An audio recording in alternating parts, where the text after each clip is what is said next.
Mhm. Just reading through that email that I sent last night, yesterday. Yeah. hmm I'm thinking that you got it. And you're intentionally obstructing justice. Yeah. Now, just looking at who I emailed, you're legally liable for the refusal of the enforcement of the laws.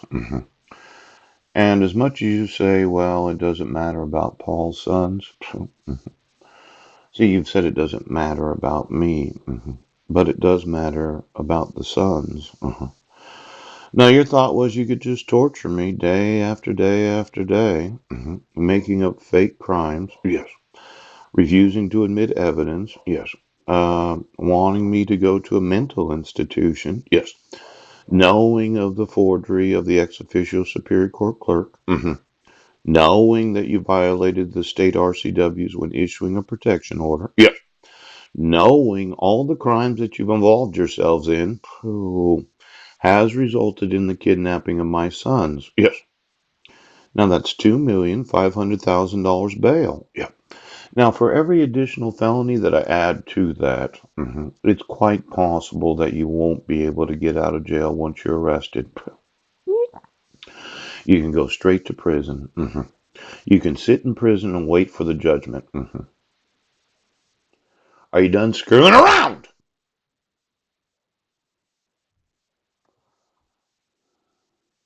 Now, I would like to speak to Marilyn today. And I would like you prosecuted. Yes. And then I want to sue for all your assets. And restitution. Yes. And war crimes. Pooh. And for those that said, well, there's no picture in there's no pictures in this email. Yeah. This upholding of the Constitution, laws, and regulations of the government. Yeah. I sent you a screen print, and I put a document in the actual war crimes drive. Yes. It's just a two-page document that is a requirement to be signed to be employed in the United States federal government. Now let me see if I can find this. Tax crime, standards of code and conduct. Yes. Let's say you're a federal employee. You do know about the kidnapping. Yes. The collusion. The conspiracy. Right. The hate crimes. Ooh. The fraudulent use of mental health evaluations because of the false allegations of violating the restraint provisions of the fraudulent protection order. Yeah. This standards of conduct for the Department of Defense, yeah, it prescribes minimum standards of conduct which are expressed for all personnel. Now, let's say you're an employee of the Department of Defense. Yeah. I emailed those in the Navy. Yep. Those in the Army. National Guard. Coast Guard. Oh. Now, how many of the actual employees of the United States military are the actual personnel of the Department of Defense? Well, the following statement provided from the DoD Directive 5500.7R outlines the responsibilities for each DoD employee. Now, most people would think they're the civilian employees of the Department of Defense. Yes. And it says right here on page 2, yes, that you will uphold the Constitution, the laws, and the regulations of the United States, and then that would be each state government therein. Yes. And all government. Yeah. See, within the constraints of the United States of America, it doesn't just involve the departments and agencies of the federal government. It would be all forms of government within, uphold the Constitution, laws, and regulations of the United States and all government, city government, yes, county government, oh, tribal government, oh, it would involve any and all knowledge of any form of government therein. And you will never be a party to their evasion. Yeah.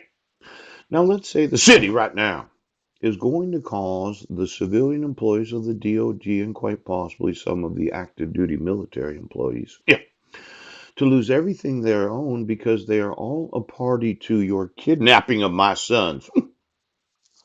It would be a concern, wouldn't it? It's as if you could sit there every all government therein. City government, yes. County government, yes. Tribal government, yeah. State government, oh, all government therein, and never be a party of the evasion of the upholding of the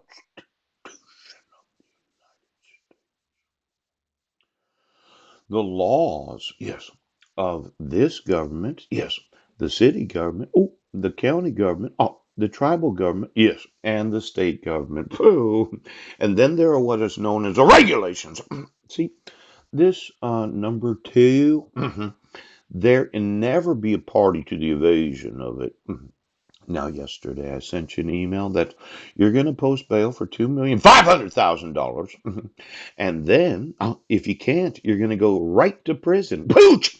Now I know you're upset about this, but I am one of those that will sue. Yes, every employee of the Civilian Department of Defense right now.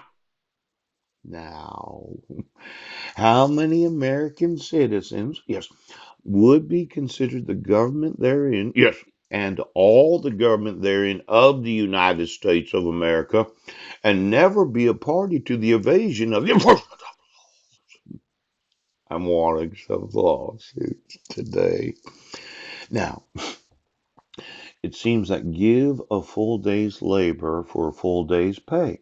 Have you been getting paid? Yes. Giving earnest effort and best thought to the performance of duties. Yep. Have you been doing your duty and obligation? Oh, you're refusing right now. Seek to find and employ, yes, more efficient and economical ways of getting tasks accomplished. Now, a number five, never discriminate unfairly by the dispensing of special favors or privilege to anyone. Whether for remuneration or not, and never accept for himself or herself or for family members favors or benefits under circumstances which might be construed by reasonable persons.